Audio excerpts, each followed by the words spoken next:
Hi guys, welcome to the channel. In today's video, I'm going to show you how you can mute TikTok when opening app. So before getting into this video, must subscribe to our YouTube channel and click on the bell icon. So the first step you simply need to do is to open TikTok. So once you open TikTok, you simply need to click on profile in the right bottom corner.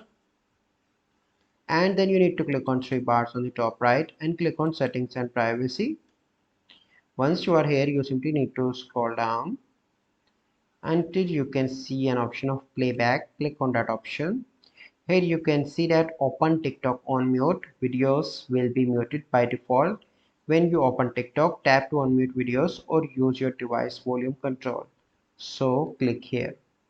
So this is the process. I hope you find this video helpful. If you find this video helpful, must like this video, subscribe to our YouTube channel for future videos. We'll see you in the next video. Thank you. Have a good day.